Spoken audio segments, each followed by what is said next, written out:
Hello everyone, कैसे हैं आप सब। मैं हूं सुनील और आप देख रहे हैं कौंसल मैथ्स। दोस्तों, आज की वीडियो में हम शुरू करने वाले हैं सी टेट 2014 का प्रीवियस ईयर क्वेश्चन पेपर को। ये पेपर आपका हुआ था 21 सितंबर 2014 में। इसमें हम मैथमेटिक्स के 30 प्रश्नों को हल करेंगे। तो चलिए पहला प्रश्न देखते हैं। दिया है, गणित में प्रक्रमण संबंधी पूर्वा गणित में प्रक्रमण संबंधी प्रभावपूर्णता का अर्थ है नियमों, सूत्रों और कलन विधियों, कलन गणित का ज्ञान होना और परिशुद्धता, लचीलेपन एवं निपुणता के साथ उनका क्रियान्वयन करना। गणित में लचीलापन डैश की ओर संकेत करता है। इनमें से किसकी ओर संकेत करता है, हमें ये बताना है। तो पहला ऑप्शन है हमारे पास, समान निपुणता के साथ अंकगणित और ज्यामिति की समस्याओं का समाधान करने की योग्यता, एक से अधिक उपागमों का प्रयोग करते हुए एक खास प्रकार की समस्या का समाधान करने की योग्यता, परिशुद्धता के साथ समस्याओं का समाधान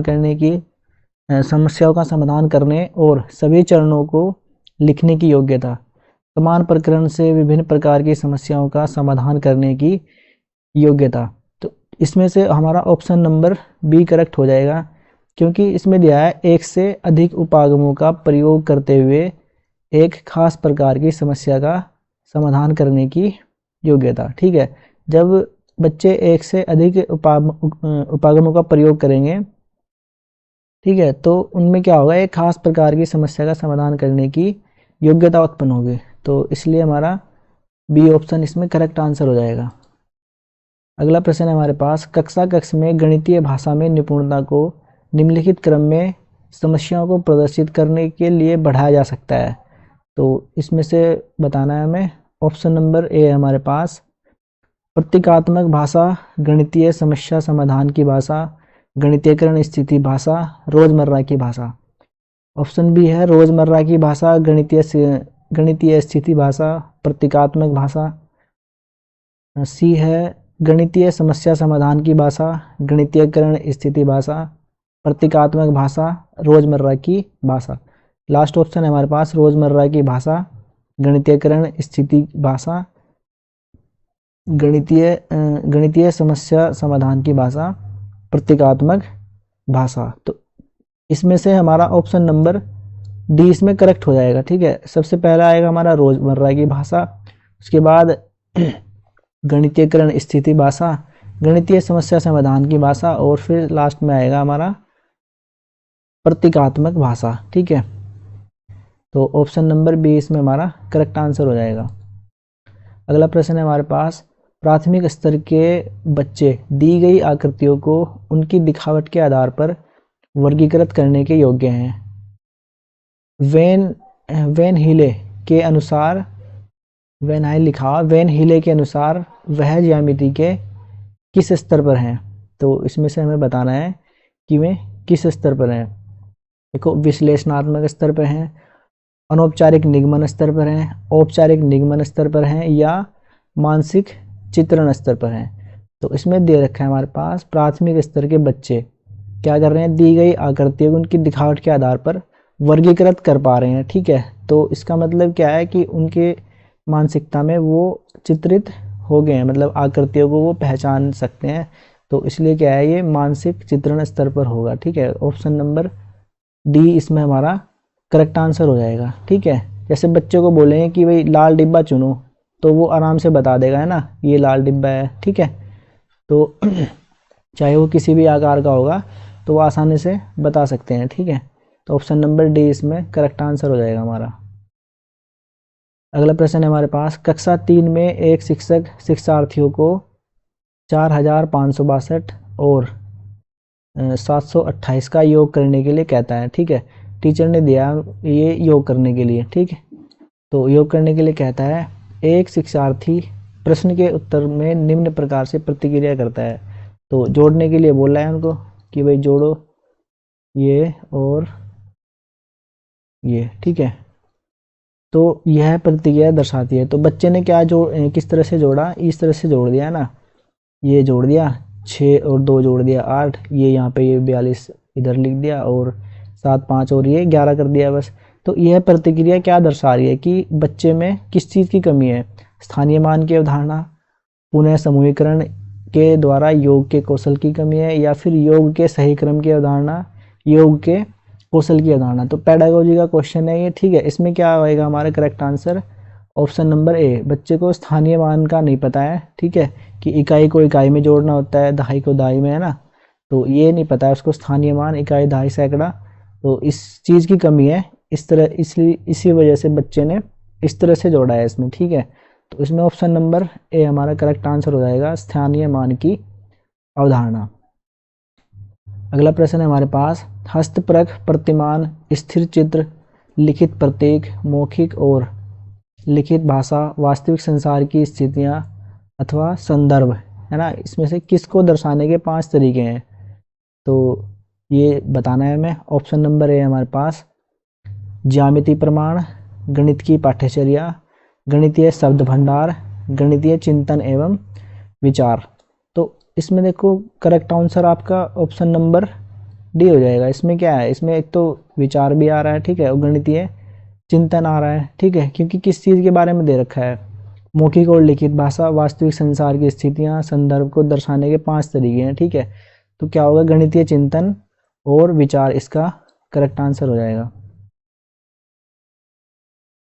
अगला प्रश्न है हमारे पास, राष्ट्रीय पाठ्यचर्या की रूपरेखा 2005 के अनुसार प्राथमिक स्तर पर संख्याओं और उन संक्रियाओं, मात्राओं का मापन आदि का शिक्षण, ठीक है, तो उसको क्या कहेंगे? ठीक है, एनसीएफ 2005 के अनुसार प्राथमिक स्तर पर संख्याओं और उन पर संक्रियाओं, मात्रा और मापन, ठीक है, इन सब का शिक्षण उसको क्या कहेंगे हम? ठीक है, तो ऑप्शन नंबर ए है हमारे पास, गणित शिक्षण के उच्च उद्देश्य को पूरा करता है, ठीक है। और दूसरा ऑप्शन है, बच्चे की चिंतन प्रक्रिया को गणितीकरण के उद्देश्य को पूरा करता है, महत्वपूर्ण गणित शिक्षण के उद्देश्य को पूरा करता है, गणित शिक्षण के संकीर्ण उद्देश्य को पूरा करता है। तो इसमें ऑप्शन नंबर डी हमारा करेक्ट आंसर हो जाएगा, ठीक है, क्योंकि क्या होगा? गणित शिक्षण के संकीर्ण उद्देश्य, संकीर्ण का मतलब है इसमें सभी चीज़ आ जाएंगे, ठीक है। ये देखो उच्च उद्देश्य दे रहा है इसमें, ठीक है, तो ये भी हमारा आंसर नहीं होगा। चिंतन प्रक्रिया के गणितीय उद्देश्य को पूरा करता है, ठीक है। तो इसमें जो हमें अपने मन से उत्तर देना होता है, जो हमें बेस्ट ऑप्शन लगता है उसी का हम आंसर देते हैं, ठीक है। तो सबसे बेस्ट ऑप्शन इसमें यही होगा कि गणितीय शिक्षण के संकीर्ण उद्देश्य को पूरा करता है। ऑप्शन नंबर डी इसमें हमारा करेक्ट आंसर हो जाएगा। अगला प्रश्न है हमारे पास, कक्षा 4 की पाठ्यपुस्तक से दी गई निम्नलिखित समस्याओं में से कौन सी बहु अनुशासनात्मक समस्या की ओर संकेत करती है? तो बताना है। ऑप्शन नंबर ए हमारे पास, दी गई आकृति का दर्पण छवि प्रतिबिंब का आरेख बनाइए। दी गई आकृति में कितनी सममित रेखाएं हैं? किसी दी गई ज्यामितीय आकृति में एक सममित रेखा खींचना, भारत के झंडे का आरेख बनाना भारत के झंडे का आरेख बनाइए और झंडे में सममित रेखाओं की पहचान कीजिए। तो इसमें ऑप्शन नंबर हमारा डी करेक्ट आंसर हो जाएगा, ठीक है। भारत के झंडे का आरेख बनाइए, क्योंकि भारत के झंडे को सभी बच्चों को पता है कि भारत का झंडा हमारा कैसा होता है, ठीक है। तो आरेख बनाइए और झंडे में सममित रेखाओं की संख्याओं की पहचान कीजिए। तो उसमें काउंटिंग भी कर पाएंगे वो, है ना, बीच में जो रेखाएं होती हैं इस तरह से ना उसमें झंडे में, तो उनकी काउंटिंग भी करेंगे, ठीक है। तो बेस्ट ऑप्शन इसमें हमारा यही होगा, ठीक है। जब भारत के झंडे का आरेख बनाइए, ठीक है, एक तो आरेख भी बना पाएंगे वो, और फिर उसमें क्या है, मैथमेटिक का वो काउंटिंग भी कर पाएंगे। तो इसलिए बेस्ट ऑप्शन इसमें हमारा option number D correct answer हो जाएगा। निम्नलिखित ग्रिड वर्गाकार कागज पर खींचा जाता है, ठीक है। तो इस तरह से बनाया है एक स्क्वायर। तो ये कह रहे हैं कि किसकी ओर संकेत करता है इनमें से? यह निरूपण लिखा हुआ, यह निरूपण किसकी ओर संकेत करता है, ठीक है। तो स्थानीय मान की अवधारणा, दहाई और इकाई की तुल्यता, गणितीय खेल, गिनतारा अबेकस पर संख्याओं की स्थिति। तो देखो इसमें ठीक है, ये इकाई, दहाई, है ना, सैकड़ा और हजार, ये दे भी रखा है इन्होंने, वंस, टेंस, हंड्रेड, थाउजेंड। ठीक है, तो इसमें क्या पता चल रहा है हमें, ये एक स्थानीय मान की अवधारणा को क्या कर रहा है, इंडिकेट कर रहा है, स्थानीय मान की अवधारणा को निरूपित करता है। ये जो दे रखा है ना स्क्वायर, इस तरह से ये वाला और ये वाला, देखो इसमें क्या है, ये इकाई में 3 है, ठीक है, कितना है 3 इकाई, और फिर ये कहाँ है, ये दहाई के स्थान पे है, ये दहाई के स्थान पे है तो 3 दहाई, है ना। और अगर यहाँ सैकड़े के स्थान पे होता तो फिर ये सैकड़े को इंडिकेट करता, यहाँ पे ऐसे 3 बिंदु। हजार के स्थान पे होता तो यहाँ पे इंडिकेट करता। ठीक है, तो इसमें से क्या है, स्थानीय मान की अवधारणा को समझा रहे हैं ये बच्चे को, स्थानीय मान की धारणा को समझाने के लिए ये एक प्रकार का निरूपण है। तो ऑप्शन नंबर ए इसमें हमारा करेक्ट आंसर हो जाएगा। अगला प्रश्न है हमारे पास, मानसिक गणित संबंधी गतिविधियां महत्वपूर्ण हैं क्योंकि वह निम्नलिखित में से किसी एक के लिए अवसर उपलब्ध कराती है। ठीक है, इनमें से जो 4 ऑप्शन दे रखे हैं, किसी एक के लिए अवसर उपलब्ध कराती है, वो बताना है। ऑप्शन नंबर ए हमारे पास, पेपर पेंसिल का उपयोग करते हुए कक्षा में प्रक्रियाओं को सीखने में निपुणता प्राप्त करना, कलन विधि एल्गोरिथम को सीखने में निपुणता प्राप्त करना, और कम समय में अधिक संख्या में समस्याओं का अभ्यास करना। ऑप्शन सी है हमारे पास, परिकलन में परिशुद्धता के साथ उनकी गति को बढ़ाने और परीक्षाओं में उनके निष्पादन में सुधार करने में मदद करना। मानसिक संगणना संबंधी प्रक्रियाओं का विकास क्योंकि शिक्षार्थी तेज गति से संख्याओं के परिकलन के बीच संबंधों की पहचान करने की कोशिश करते हैं। तो ऑप्शन नंबर डी ही इसमें हमारा करेक्ट आंसर हो जाएगा।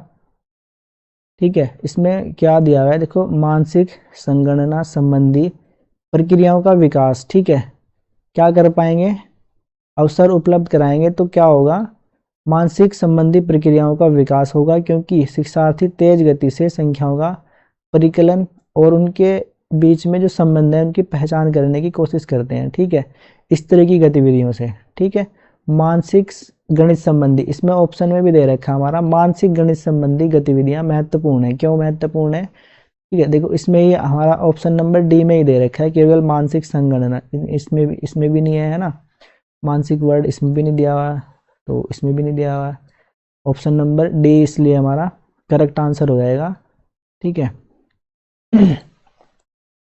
अगला प्रश्न है हमारे पास, एक बच्चा मानसिक रूप से 27 + 38 को 65 के रूप में परिकलित करता है। जब उसे योग करने के अपने तरीके के बारे में व्याख्या करने के लिए कहा गया तो उसने प्रतिक्रिया के रूप में कहा कि 38 40 के नज़दीक है, इसलिए 27 + 40 67 है, तो मैंने 65 को प्राप्त करने के लिए 2 घटा दिया।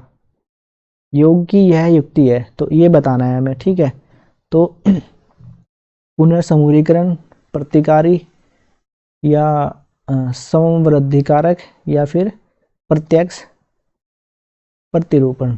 तो इसमें हमारा ऑप्शन नंबर बी इसमें करेक्ट आंसर हो जाएगा, प्रतिकारी। ठीक है, क्योंकि इसमें क्या है, देखो छात्र 38 और 40 के बीच में से 2 को निकाल रहा है। ठीक है, उसी प्रकार क्या कर रहा है, वो 67 और 65 के बीच में से 2 को निकाल रहा है, और फिर क्या कर रहा है, वो पुराने समूह में परिवर्तन करके उसका उत्तर निकाल रहा है। ठीक है, तो इसलिए ऑप्शन नंबर बी इसमें हमारा करेक्ट आंसर हो जाएगा।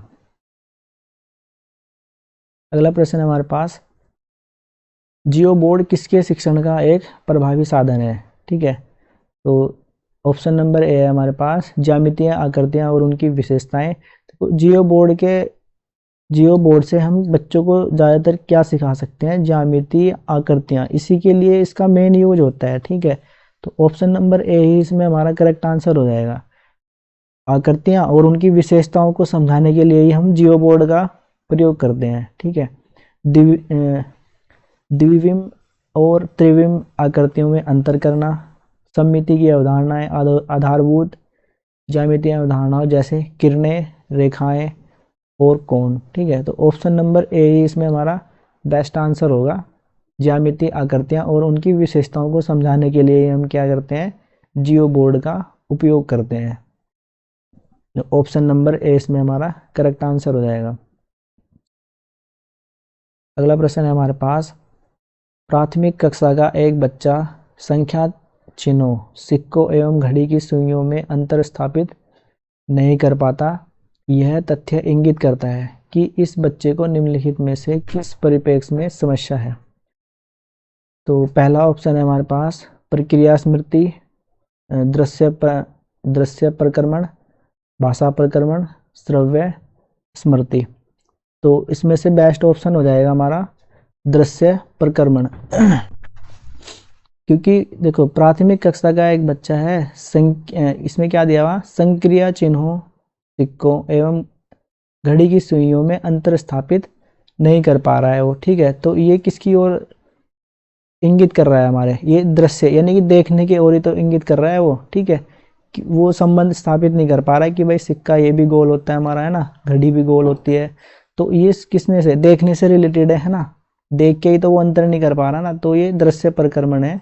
इसलिए ऑप्शन नंबर बी इसमें हमारा करेक्ट आंसर हो जाएगा। अगला प्रश्न है हमारे पास, एक शिक्षक कक्षा 3 में निम्नलिखित कार्डों का वितरण करता है और बच्चों को समान आकृतियों का मिलान करने के लिए कहता है, ठीक है। कार्ड बांट रहे हैं, टीचर ने कार्ड बांटते हैं इस तरह के, ठीक है, और क्या कह रहे हैं कि समान आकृतियों का मिलान करो। तो इस खेल का उद्देश्य है, इस खेल का उद्देश्य क्या है ये बताना है, ठीक है। तो विभिन्न अभिविन्यासों में समान आकृतियों की पहचान करने में बच्चों की मदद करना। देखो क्वेश्चन इतना बड़ा दे दिया है हमें ना, हम सोचते हैं कि रीजनिंग का क्वेश्चन होगा, तो ऐसा नहीं है। ऑप्शन पढ़ के हमें आसानी से समझ आ जाता है। इसमें लिखा विभिन्न अभिविन्यासों में समान आकृतियों की पहचान करने में बच्चों की मदद करना, तो बेस्ट ऑप्शन हमारा यही होगा इसमें best answer. Option number A ही इसका करेक्ट आंसर है, ठीक है। क्योंकि आकृतियों की पहचान करने में क्या करेगा वो, बच्चों की मदद करना है, ठीक है। तो इसमें पॉजिटिव वर्ड क्या है मेरा, ये बच्चों की मदद करना, तो इसी से मैंने लगा दिया इसमें कि ऑप्शन नंबर ए हमारा इसमें करेक्ट आंसर है। दूसरा दिया हुआ है इसमें, आँख हाथ में समन्वय को बढ़ाना, समानता और सर्वांग समता की अवधारणा। सर्वांग समता कक्षा 9 में होता है ये चीज़, है ना। कक्ष के वातावरण में व्यस्त रखना बच्चों को जरूरी नहीं है, और आनंददायक बनाना ये भी जरूरी नहीं है। तो ऑप्शन नंबर ए ही इसमें हमारा करेक्ट आंसर है। अगला प्रश्न है हमारे पास, निम्न में से कौन सा सही नहीं है। 1 किलोग्राम बराबर नहीं, 1 किलोग्राम 12 ग्राम किसके बराबर है, ये, ठीक है। और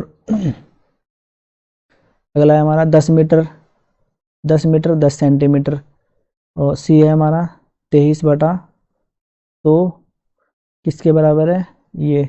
तो यही मेरा इसमें क्या है, सही नहीं है। देखो मैंने क्यों पहचान लिया, कितना लिखा हुआ 23/100, तो अगर मैं 23 को 100 से भाग देता हूँ, ठीक है, 100 से भाग देंगे तो सबसे पहले क्या करेंगे हम, भाग नहीं जा रहा है, देखो 100 छोटी संख्या है, नहीं 100 बड़ी संख्या है और 23 छोटी संख्या है। तो सबसे पहले हम क्या करेंगे, दशमलव लगाएंगे, फिर 0 बढ़ाएंगे, ठीक है, और फिर मैं भाग दूंगा 2 बार, तो आ जाएगा मेरा 200, नीचे बचेगा मेरा 30, फिर दशमलव लगा रखा है हमने, 0 बढ़ाएंगे, फिर कितना आएगा 300। तो भाग दे के तो ये आएगा, अगर मैं 23 को भाग देता हूँ 100 से, तो मेरा आंसर कितना आ रहा है, आंसर आ रहा है मेरा 0.23। तो वही तो बताना है इसमें, जो सही नहीं है वही बताना है। तो इसमें हम आसानी से पहचान कर सकते हैं, अगर ये 3/100 होता इस तरह से, ठीक है। तो एक तरीका और होता है इसका, जैसे कि जितने अंक नीचे हैं, जितनी 0 हैं उतने अंक के बाद ऊपर दशमलव लगा लो। 1 अंक दिया हुआ मुझे ऊपर, और नीचे कितनी 0 हैं, 2 0 हैं, तो 1 0 मैं अपनी तरफ से बढ़ाऊंगा और ये यहाँ पे दशमलव लगा लेंगे। तो इस तरह से भी आंसर निकाल सकते हैं। यहाँ से भी हम डायरेक्ट आंसर निकाल सकते हैं, नीचे 100 है, 2 0 है, तो 2 अंक के बाद दशमलव, यही हमारा आंसर आया था। तो इसमें क्या दिया हुआ है इन्होंने, 2.30, तो ये हमारा गलत आंसर दे रखा है, ठीक है। तो यही पूछ रहे हैं वो निम्न में से कौन सा सही नहीं है, तो ऑप्शन नंबर सी इसमें सही नहीं है। बाकी ये तीनों सही दे रखे हैं, 1 किलोग्राम में 1 किलोग्राम और 12 ग्राम, तो ऐसे ही होता है, ये भी सही है। 10 मीटर और 10 सेंटीमीटर यानी कि 1010 सेंटीमीटर, ये भी सही दे रखा है। 1 मिलीलीटर 1 सेंटीमीटर का दशांश होता है, ये भी सही दे रखा है। ठीक है, तो ऑप्शन नंबर सी इसमें हमारा गलत दे रखा है, तो यही हमारा सही आंसर हो जाएगा, क्योंकि वो पूछ रहा है सही नहीं है। अगला प्रश्न है हमारे पास गुणनफल, ये ठीक है, इसमें से कौन सी संख्या घटाई जाए ताकि कितना प्राप्त हो, ये मिल जाए हमें। ठीक है, तो क्या करेंगे, या तो इसकी गुणा करके इसमें से घटा दो। ठीक है, या जो संख्या घटाई जाए उसको x मान लो हम, या तो ऐसे कर लो 1109 गुणा 505। ठीक है, तो मान लो कौन सी संख्या घटा रहे हैं हम, इसमें से x घटा रहे हैं। ठीक है, वो तो कितना मिल रहा है हमें मिल रहा है ये 50। ठीक है, तो इसकी जब हम गुणा करेंगे, है ना, इसकी गुणा करेंगे तो कितना आएगा हमारे पास,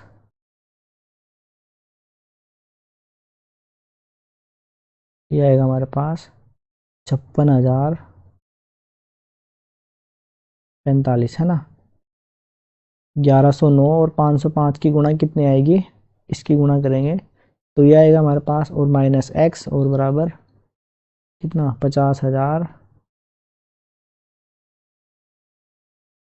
5,05,050 ये। ठीक है, तो ये घटाना है हमें इसमें से, ये भी 5,60,000। ठीक है, ये आया गुणा करने के बाद हमारा, तो इसमें से घटाएंगे हम, देखो कितना आएगा। हम क्या करेंगे इस x को मैं इधर लेके चला जाऊंगा और इसको इधर। ठीक है, तो कितना बचेगा, ये ले लो, x बराबर जाएगा मेरा 56,000, नहीं सॉरी 5,60,045। तो इसमें से घटा देंगे क्या ना, इसको इधर लेके आऊंगा ना, तो ये माइनस हो जाएगा और इधर आके ये प्लस हो जाएगा।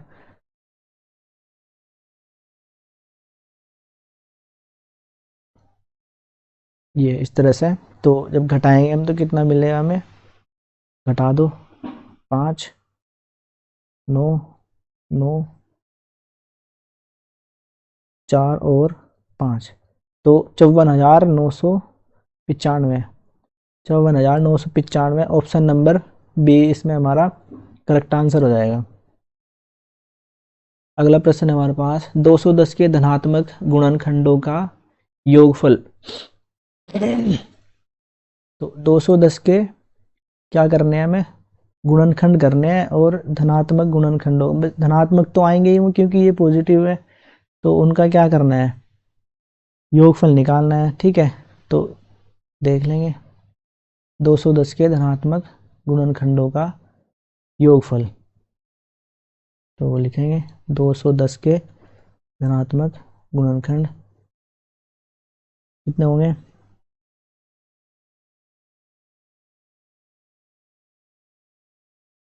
एक,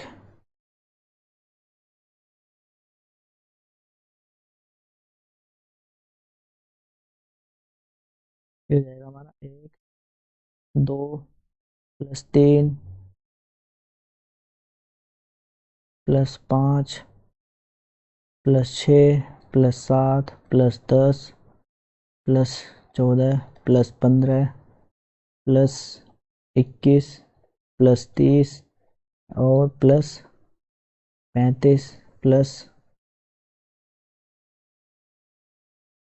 42 प्लस 70 और प्लस 105 प्लस 210। ठीक है, तो 210 तक कह रहे थे ना, वो 210 तक कह रहे हैं, तो इनका क्या करना है, यानी कि ये सब इसके गुणनखंड है। ठीक है, अगर हमें गुणनखंड निकालते हैं ऐसे इस तरह से 210 के अगर हम गुणनखंड निकाल लेंगे तो ये सब आएंगे, तो उन सब का गुणनखंड निकालने के बाद हमें पेयर मिलेंगे इस तरह से। ठीक है, जैसे कि ये है ना, एक पेयर ये है मेरा, कितना है 105, और इसमें गुणा करेंगे एक की 2 की, तो कितना मिलेगा मुझे 210 मिल रहा है। तो इस तरह के गुणनखंड बनेंगे हमारे ये। तो मैंने क्या किया, डायरेक्ट गुणनखंड ले लिए और इनको मैं क्या कर रहा हूँ, जोड़ दे रहा हूँ। ठीक है, तो इनको जोड़ेंगे जब हम, तो इनका जोड़ कितना आएगा हमारे पास, जोड़ आएगा हमारा 576। ठीक है, 576 हमारा ऑप्शन नंबर डी इसमें करेक्ट आंसर हो जाएगा। ठीक है, गुणनखंड आप निकाल के देख लेना, इस तरह से निकालते हैं, इस तरह से। ठीक है, तो गुणनखंड जो जोड़े बनेंगे वो ये सब जोड़े मिलेंगे हमें इस तरह से ना, जैसे मैंने बताया 105 गुना 2 210। ठीक है, तो फिर उनको क्या करना है, जोड़ देंगे, जोड़ने के बाद हमारा ये आंसर आएगा। अगला प्रश्न है हमारे पास,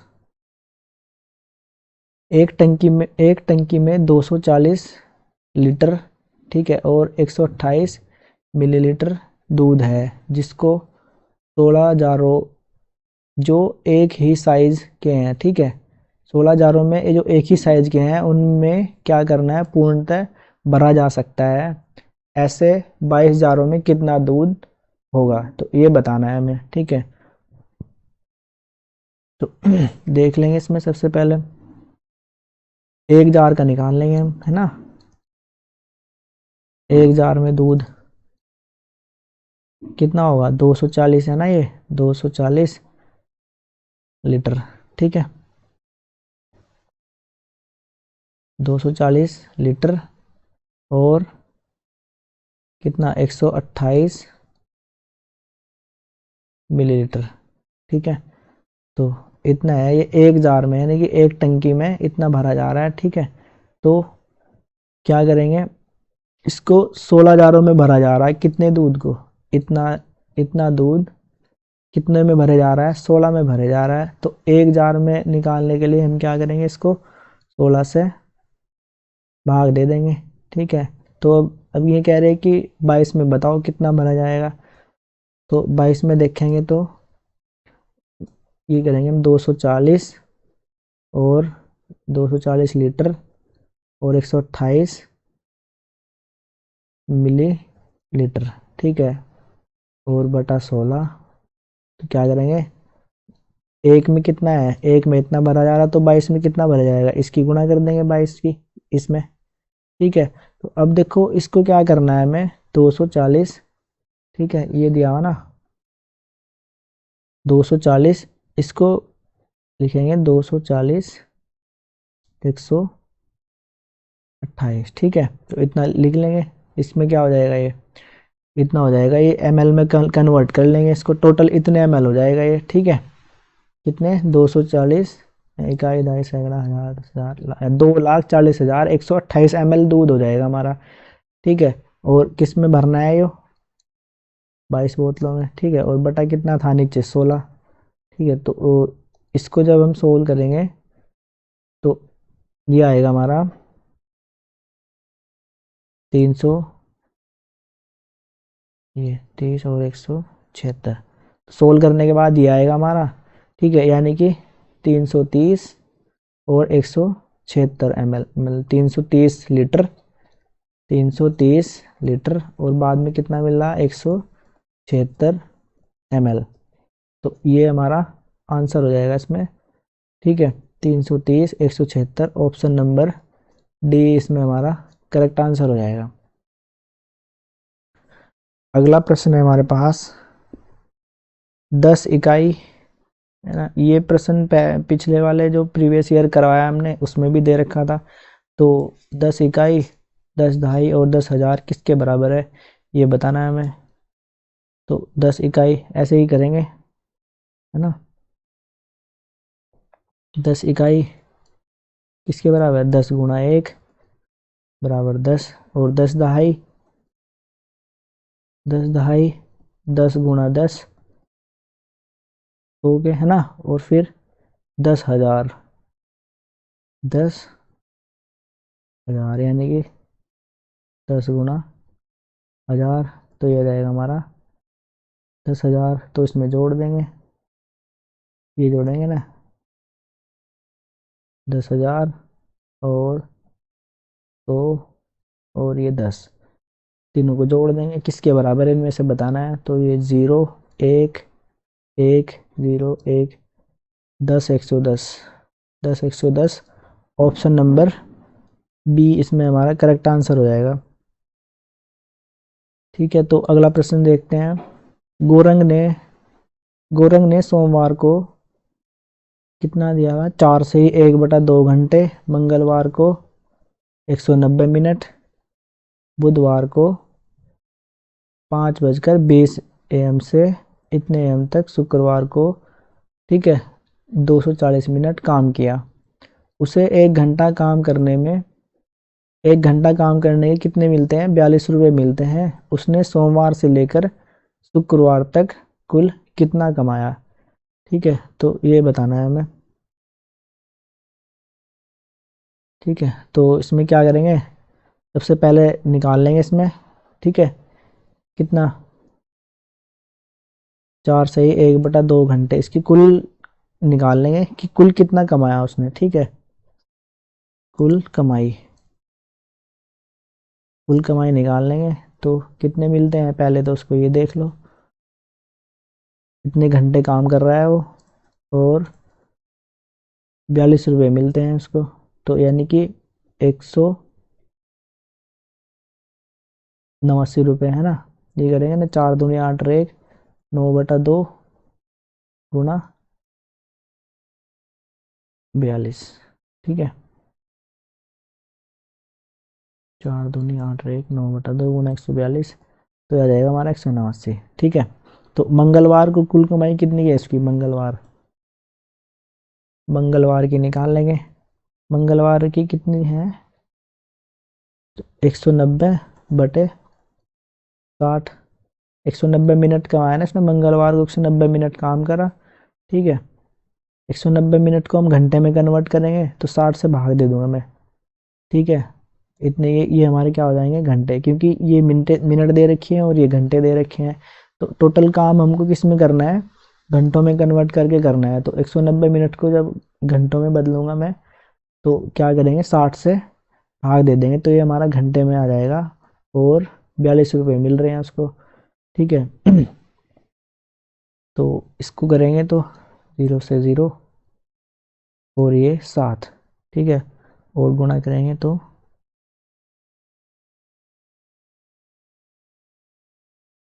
ठीक है, ये आ जाएगा हमारा इतने रुपए, इतना, और एक ये इतने रुपए।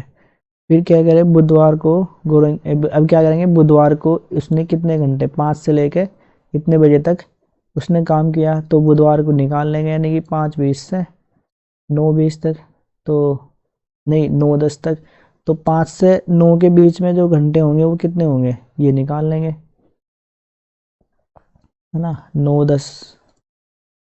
9:10 से लेके 5:20 तक उसने ये माइनस कर देंगे, है ना, इसमें से 9 बजे तक काम किया ना, जितने बजे तक उसने काम किया उसमें से ये माइनस कर देंगे हम, ठीक है।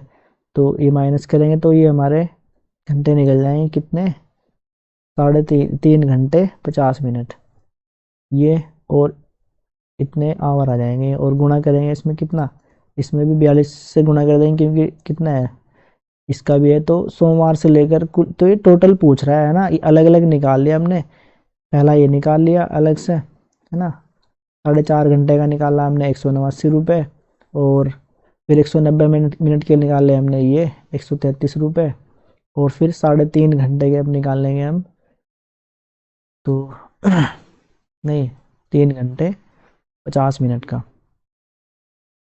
3 घंटे 50 मिनट का निकाल लेंगे, तो ये हो जाएगा हमारा 3 3 घंटे। ये देखो, अब ये 50 मिनट है, इसको भी मुझे किस में बदलना है, इसको बदलना है हमें। तो हम क्या करेंगे, अगर मैं इसको मिनट है ये, तो 60 में बदलने के लिए 60 से वो करूँगा भाग, तो ये हो जाएगा मेरा 5/6। इस 50 को क्या लिख लूँगा मैं, 5/6, और ये घंटे हो जाएंगे हमारे, ठीक है, और गुणा 42। तो अब इसको करेंगे, ठीक है, इसको सोल्व करेंगे तो ये आ जाएगा मेरा 200, ये आ जाएगा 161, कितना आएगा हमारा 161, तो 161 रुपये आ गया, ठीक है। और फिर कह रहे कि, तो अब टोटल देखना है, टोटल कितना है हमारा, 220 शुक्रवार को गोरंग की कुल कमाई, शुक्रवार को पूछ रहे हैं, ठीक है, शुक्रवार को कितना किया उसने, देखो 4 दे रखे हैं इसमें, 1 2 और तीसरा ये, चौथा 220 मिनट, शुक्रवार को कितना किया उसने, शुक्रवार को 220 मिनट काम किया उसने। तो 220 को भी हम ऐसे ही करेंगे, 220 ये मिनट दे रखे हैं तो घंटे में कन्वर्ट करेंगे और फिर गुणा करेंगे 42 से, ठीक है, 42 रुपये से। तो ये निकल जाएंगे हमें कितने रुपए इसमें, ये जाएंगे हमारे 154 रुपये। ये काट देंगे ना इससे आएगा, और ये 6 7 42 और 22 के साथ में गुणा करेंगे तो ये आ जाएगा हमारा 154, ठीक है। तो अब टोटल कह रहे थे वो टोटल देख लो, है ना। सबसे पहले दिन कितने कमाए उसने, 189, फिर उसने कितने कमाए 133, फिर 161 रुपये, और फिर सबसे लास्ट में ये हमारे 154, ठीक है। तो इनको जोड़ देंगे तो कितना आ रहा है हमारा 637 रुपये। तो 637, इसमें हमारा option number C correct answer हो जाएगा। थोड़ा लेंथी क्वेश्चन है ये। अगला प्रश्न है हमारे पास, 4 और 2/3 समकोणों में डिग्रियों की संख्या है। तो ये क्वेश्चन भी आ रखा है पहले, है ना। ये समकोण पूछ रहे हैं तो समकोण कितना होता है हमारा 90 डिग्री का। और कितना कह रहे हैं कि पहले 4 कह रहे हैं तो 4 का निकाल लो पहले, 9 चौक 36, ये 360 हो जाएगा। और फिर कह रहे हैं 2/3 यानी कि 2/3, ठीक है। और 90 कोण कितने का होता है हमारा समकोण 90 डिग्री का, तो इससे काट देंगे 3 तिया 9 और 3 दूनी 6, तो ये हो जाएगा। तो इनको जोड़ देंगे फिर हम ऐसे ही, 0 0 6 6 12 ये और 420। तो 420 ऑप्शन नंबर ए इसमें हमारा करेक्ट आंसर हो जाएगा। अगला प्रश्न है हमारे पास, 35,362 में 5 के स्थानीय मान तथा इसके अंकित मान में अंतर बताना है। ये क्वेश्चन भी पहले भी पूछ रखा है ना, इससे पहले जो हमने वीडियो बनाई थी उसमें भी ये क्वेश्चन पूछ रखा है, 35,362, ठीक है। तो 5 का स्थानीय मान कितना होगा, देखो 5 और गुणा कितने अंक हैं, 1 2 3, 1 2 3, तो ये तो स्थानीय मान निकल जाएगा हमारा, कितना आ जाएगा 5000। और अंकित मान क्या होता है, अंकित मान हमारा वही संख्या होती है जिसका पूछ रहे हैं। अगर ये पूछ रहे हैं कि 35,362, तो इसमें अंकित मान कितना होगा, ये हमारा 5 ही होगा अंकित मान, ठीक है, ये 5 होगा। और ये क्या होता है, ये स्थानीय मान, ठीक है। तो अंकित मान मेरा वो ही रहता है सेम। तो इसमें क्या पूछ रहे हैं कि अंतर बताओ, तो अंकित मान हमारा कितना है 5, तो 5 को इसमें से घटा देंगे तो कितना आएगा, ये आ जाएगा ऑप्शन नंबर बी, ठीक है, 4,995। तो ऑप्शन नंबर बी इसमें हमारा करेक्ट आंसर हो जाएगा। अगला प्रश्न है हमारे पास, 26 और 26 शतांक को लिखा जाएगा। 26 और 26 शतांक को क्या लिखा जाएगा ये पूछ रहे हैं, ठीक है। तो 26 को तो हम ऐसे ही लिखेंगे, ये लिख दिया। देखो शतांक पूछ रहे हैं तो उसमें क्या करते हैं, शतांक हमारा होता है 100 का, ठीक है। तो इसमें क्या करेंगे हम, ऐड करेंगे 26/100, ठीक है। अगर वो कहते हैं दशांश, क्या कहते हैं वो दशांश, अगर वो दशांश कहते तो मैं लिखता 26/10, ठीक है। एक हमारा दशांश होता है और एक हमारा शतांक होता है। शतांक में क्या करते हैं, बटा 100 से करते हैं, ठीक है। और अगर वो एक होता है सहस्त्रांश, ये कक्षा 7 में दे रखे हैं इस तरह से ना, शतांक दशांश शतांश। तो सहस्त्रांश होता है उसको लिखते हैं हम 1000, ठीक है। तो अगर सहस्त्रांश पूछते हैं तो 26/1000 इसमें जोड़ देते हैं हम। तो इसको जोड़ेंगे तो कितना आएगा, इसको जोड़ दो, ये आ जाएगा मेरा 26 प्लस, अब देखो इसको क्या लिख सकता हूँ मैं, है ना, भाग दूंगा मैं तो कितना, वही कितनी है, नीचे 2 जीरो हैं तो 2 अंक के बाद दशमलव, तो एक अंक तो ये है मेरा, एक अंक ये है, एक दो, 2 अंक के बाद दशमलव, तो यहाँ लगेगी दशमलव, और ये तो इस तरह से जब जोड़ूंगा मैं इसमें तो 0.26 ये जोड़ दूंगा। अब 26 और ये जब इसको जोड़ेंगे तो आंसर आएगा हमारा 26.26। ठीक है, तो ऑप्शन नंबर ए इसमें हमारा करेक्ट आंसर हो जाएगा, 26.26। तो अगला प्रश्न है हमारे पास, 4, 5, 6 का सबसे छोटा सारगुणज और 5, 6 और 9 का सबसे छोटा सारगुणज। ठीक है, एक तो 4, 5, 6 और 5, 6, 9, इनका क्या है, देखो सबसे छोटा सारगुणज पूछ रहे हैं तो हम क्या करते हैं, 4, 5, 6 इनका एलसीएम निकाल लेंगे, तो कितना आएगा, 2 से करूँगा, 2 दूनी 4, 5, 2 तिया 6, फिर 2 एकम 2, 5 और 3, तो ये आ रहा है कितना, 2 गुणा 2 गुणा 5 गुणा 3। ठीक है, तो कितना आ रहा है, 5 तिया 15 दूनी 30 दूनी, ये आ रहा है 60, है ना, इसका कितना आ रहा है, 60, है ना, इसका लैसे कितना आ रहा है, 4, 5, 6 का क्या निकालना है हमने, ये निकालना है हमने एलसीएम, तो एलसीएम कितना आया हमारा, 60 आया इनका। सबसे छोटा सारगुणज बोलते हैं एलसीएम। ठीक है, लोवेस्ट कॉमन फैक्टर, इसको हिंदी में तो बोलते हैं सबसे छोटा सारगुणज, इंग्लिश में बोलते हैं इसको लोवेस्ट कॉमन फैक्टर, यानी कि लोवेस्ट से एल, कॉमन से सी, और फैक्टर से ये एलसीएफ। ठीक है, एलसीएम, तो ये आ गया हमारा। और सबसे फिर इसका पूछ रहे हैं वो क्या है हमारा, 5, 6 और 9, इनका भी पूछ रहे हैं।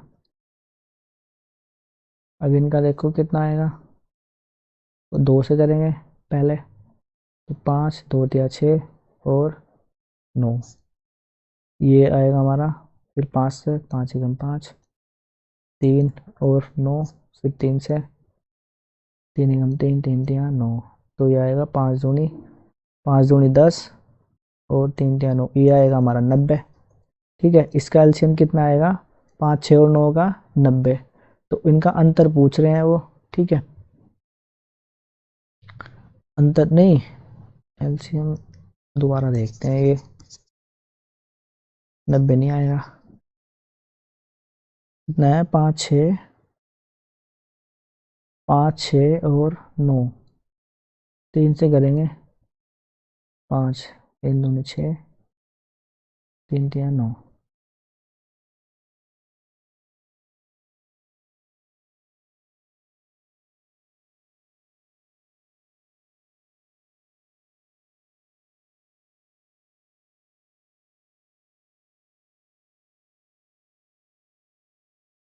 तीन छः नौ है, ये 3, 6, 9। ठीक है, ये 3, 6, 9 है, 3, 6, 9, तभी तो आंसर गलत आ रहा है हमारा, 3, 6, 9, 3, 6, 9, 3, 6, 9, तो 3, 6, 9 का एलसीएम 18 आएगा हमारा, 18 आएगा, तो 18 इसमें से माइनस करेंगे तो आंसर आएगा हमारा 42 ऑप्शन नंबर डी इसमें हमारा करेक्ट आंसर हो जाएगा। ये यहाँ पे ना मिस प्रिंट हो रखा है, ये 5 नहीं है, ये 3 होगा यहाँ पे, 3।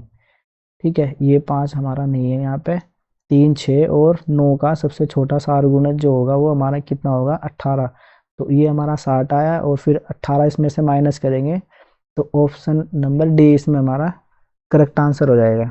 ठीक है, अगला प्रश्न है हमारे पास, ये दे रखा है 19,009 को भाग देना है 11 से, और 9,090 को 11 से, तो इनके क्या कह रहे हैं कि प्राप्त शेष फलों का गुणनफल बताना है हमें। ठीक है, प्राप्त शेष फलों का गुणनफल बताइए, तो देख लो, 19, 9 ऐसे, तो 11 से भाग देंगे, 11 से भाग देंगे तो देखो 11, ये बचेगा 8 और ऊपर से 0,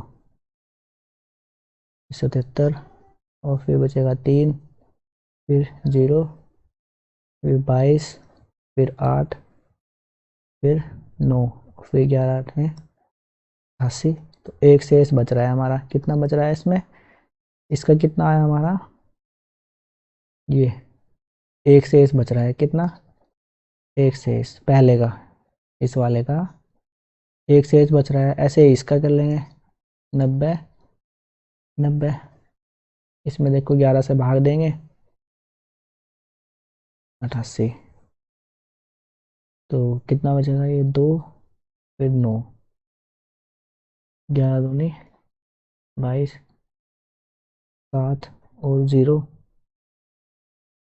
ये 66, तो ये 4, इसमें कितना बचेगा, एक शेष हमारा कितना बच रहा है, पहले में बच रहा है 1 और दूसरे में बच रहा है हमारा 4।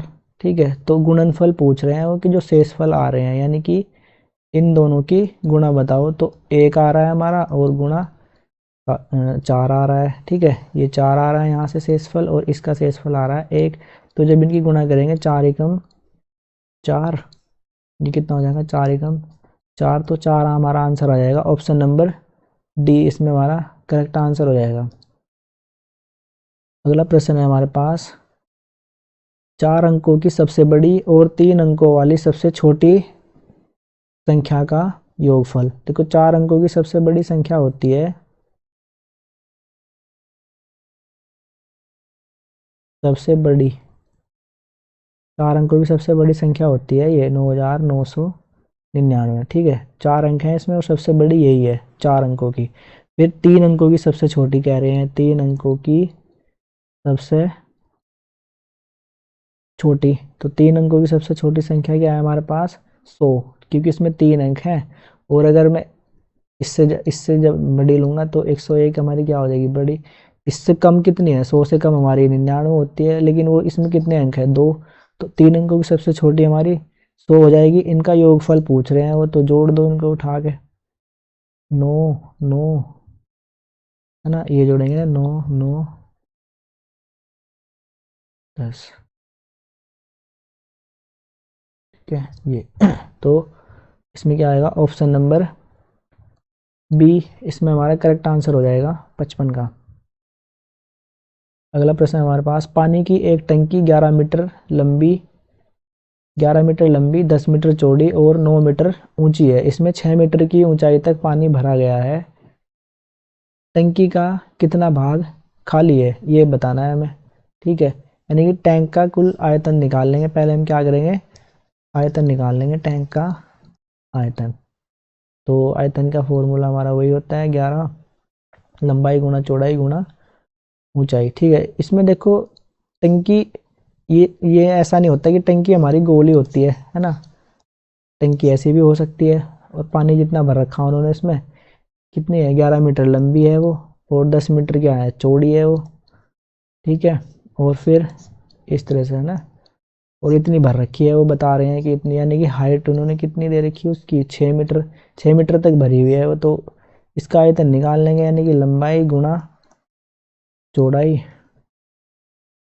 कितनी है, 10 और गुणा 9 मीटर तक क्या है वो ऊंची है। ठीक है,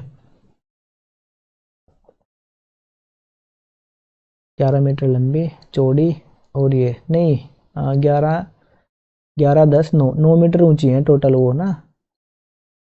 ठीक है, 3 बाद में माइनस करना है, तो 9 मीटर ऊंची है। फिर 6 मीटर तक पानी भर रहा है, वो टंकी का कुल कितना भाग खाली है वो बताना है हमें।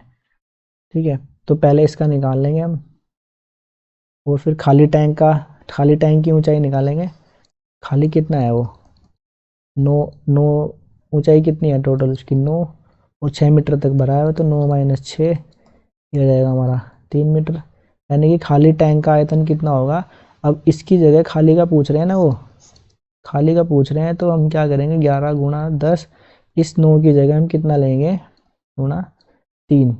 ठीक है, ये ऊपर ऊपर का जितना भरा हुआ है ना वो ऊपर ऊपर का ले लेंगे, नीचे का छोड़ देंगे। तो खाली का पूछ रहे हैं वो, तो ये निकाल लेंगे हम इसमें। 11 गुणा ये 3, और इससे इसको भाग दे देंगे ना, इससे भाग दे देंगे, तो भाग देंगे इससे 11 गुणा 10 और गुणा 9, तो 11 से 11 कर जाएगा। और ये 3 एकम 3, 3 तिया 9, यानी कि 1/3। 1/3 भाग क्या है इसमें, खाली है, इतना भाग इसमें खाली है। ऑप्शन नंबर ए इसमें हमारा करेक्ट आंसर हो जाएगा। अगला प्रश्न हमारे साथ, हमारे पास ये 3 से ही 1/3 में कितने 1/6 हैं। ये भी क्वेश्चन देखो रिपीट हो रखा है ना, पिछले वाले क्वेश्चन पेपर में पूछ रखा था कि 2/3 में कितने 1/6 हैं, ये पूछ रखा था, उसका आंसर हमारा 4 आया था। ठीक है, तो इसका बेस्ट तरीका यही है, 3 से ही 1/3, तो इसमें भाग कर दो 1/6, 3 तिया 9 और 1 10/3। अब देखो भाग है, भाग की जगह हम क्या करेंगे, गुणा लगाएंगे और इसको कर देंगे उल्टा, तो 3 दूनी 6, इसको काट देंगे तो 10 दूनी 20। ये हमारा आंसर आ जाएगा ऑप्शन नंबर सी। अगला प्रश्न है हमारे पास, एक आयत और एक वर्ग का परिमाप, वर्ग का आयत और वर्ग का परिमाप बराबर है। ठीक है, दोनों का परिमाप कितना है, बराबर है। तो वर्ग का परिमाप दे रखा 96, यानी कि आयत का भी कितना है, आयत का भी 96 है, क्योंकि इन्होंने पहले ही दे दिया कि दोनों क्या है, बराबर हैं। तो आयत का भी कितना है 96, और आयत की चौड़ाई वर्ग की भुजा से 4 सेंटीमीटर कम है। ठीक है, कितनी है, 4 सेंटीमीटर कम है। अब चौड़ाई निकालेंगे हम, क्या चौड़ाई कितनी है आयत की, देखो वर्ग का पहले निकाल लेंगे हम, क्या होता है भुजा गुना 4 गुना भुजा, है ना। वर्ग का कितना दे रखा है, ये परिमाप दे रखा है, तो भुजा गुना 4 गुना 4 कितना दे रखा हमारे पास 96, यानी कि भुजा अगर मैं निकाल लूंगा, भुजा कितनी आ जाएगी यहाँ से 96, ये भुजा आएगी हमारी 24, इसके बटे में जाएगा ना, ये 4 से काट दूंगा, ये इस तरह से 96/4 काटेंगे तो कितना आएगा 24 सेंटीमीटर, तो भुजा आएगी। तो आयत की चौड़ाई कितनी होगी हमारे पास, आयत की चौड़ाई, तो 24 में से माइनस कर दूंगा मैं 4, इन्होंने दे रखा है ना कि आयत की चौड़ाई वर्ग की भुजा से 4 सेंटीमीटर कम है। वर्ग की भुजा निकाल ली, इसलिए तो निकाल ली हमने, वर्ग की भुजा इसलिए निकाल ली है कि वर्ग का परिमाप भी 96 है, आयत का परिमाप भी 96 है।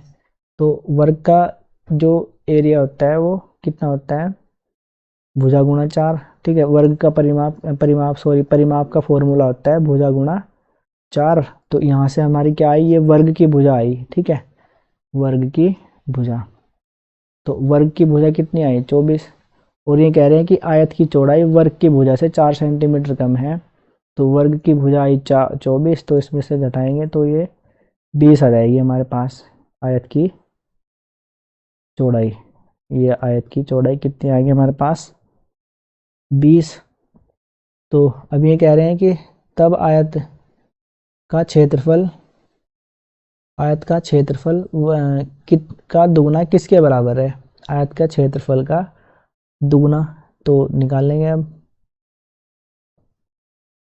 क्या निकालेंगे, पहले 2 इंटू लंबाई प्लस चौड़ाई, ये आयत का परिमाप होता है, कितना दिया हुआ 96।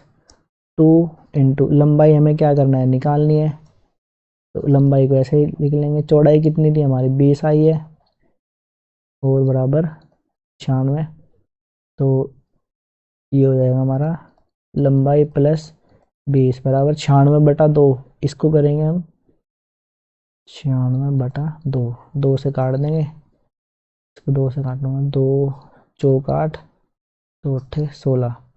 ठीक है, तो फिर लंबाई कितनी रहेगी यहाँ से हमारी, इस 20 को उधर ले जाकर घटा दूंगा मैं, 48 माइनस 20, तो ये आ जाएगी हमारी 28। ठीक है, 28 सेंटीमीटर क्या आ जाएगी लंबाई। तो चौड़ाई हमारी ये है आयत की और लंबाई आई हमारी 28। अब ये क्या कह रहे हैं कि आयत का क्षेत्रफल पूछ रहे हैं, ये आयत का क्षेत्रफल का दुगना। तो यहाँ देखेंगे आयत के क्षेत्रफल का दुगना क्या होगा, 2 इंटू एल इंटू बी, और बराबर किसके होगा 2 इंटू 28 गुना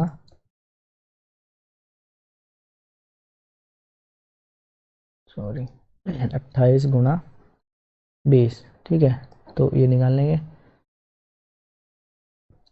इसकी गुणा करेंगे, ये 0, 2 8 16, 1 2 4 और 1 5, 560, और गुणा में ये भी है हमारा 2। तो अब इसकी गुणा करेंगे, ये आएगा हमारा 1120। तो 1120 सेंटीमीटर आ जाएगा हमारा आंसर। ऑप्शन नंबर सी इसमें हमारा करेक्ट आंसर हो जाएगा। अगला प्रश्न है हमारे पास, अगला प्रश्न है भाग की अवधारणा। ठीक है, क्या दे रखा है, भाग की, नहीं ये 59, अभी ये वाला क्वेश्चन है। शिक्षार्थी के गणितीय निष्पादन अवरोधन के साथ संबंधित चाक्षुष स्मृति अवरोधन की संभावना संकेतक है। ठीक है, तो ये बताना है संख्या रेखा का प्रयोग करने में कठिनाई, एक क्रम में गणना करने में कठिनाई, छोटे परिचालकों के साथ व्यवहार करने में कठिनाई, गणित संबंधी तथ्यों के संधारण में अयोग्यता और समय बताने में कठिनाई। तो ऑप्शन नंबर डी इसमें हमारा करेक्ट आंसर हो जाएगा। ठीक है, क्या किससे संबंधित है, चाक्षुष स्मृति से संबंधित है ये प्रश्न हमारा। तो गणित संबंधी तथ्यों के संधारण में अयोग्यता, ठीक है, और समय बताने में कठिनाई। ठीक, तो ऑप्शन नंबर डी इसमें हमारा करेक्ट आंसर हो जाएगा। अगला प्रश्न है हमारे पास, भाग की अवधारणा पढ़ाने के बाद शिक्षक कक्ष में गणितीय दीवार का निर्माण करते हैं। ठीक है, और शिक्षार्थियों को 48 घंटों में दिए गए कॉलम में भाग संबंधी कोई 2 तथ्य लिखने के लिए कहते हैं। ठीक है तो ये क्वेश्चन दे रखा, देखो इतना बड़ा, ऑप्शन इसके दे रखे हैं पैडागोजिकल। ठीक है, तो ये जो गतिविधि कराए हैं, ठीक है, गणितीय दीवार बनाने के लिए इस तरह से, तो यह गतिविधि डैश में शिक्षक, यानी कि किस चीज़ में शिक्षक की सहायता करती है ये बताना है। ठीक है, तो ऑप्शन है हमारे पास, अगले 2 दिनों के लिए शिक्षार्थियों को किसी गणितीय कार्य में व्यस्त रखना, ये तो निगेटिव ऑप्शन हो जाएगा। प्रत्येक बच्चे की अभिव्यक्ति के एक दूसरे से सीखने के अवसर देना, ये बिल्कुल करेक्ट आंसर हो जाएगा। ठीक है, जब बच्चे एक दूसरे के साथ इंटरेक्ट करेंगे और एक दूसरे के साथ बात करने के अवसर देंगे उनको हम, तो वो क्या करेंगे, उनकी जो लर्निंग होगी ज़्यादा इफेक्टिव होगी। तो ऑप्शन नंबर बी इसमें हमारा करेक्ट हो जाएगा आंसर। सी दिया हुआ हमारे पास, शिक्षार्थियों द्वारा सीखे गए तथ्यों की संख्या रिकॉर्ड, ये भी गलत हो जाएगा। शोर मुक्त कक्षा वातावरण बनाने में, ऑप्शन नंबर बी इसमें हमारा करेक्ट आंसर हो जाएगा। ठीक है।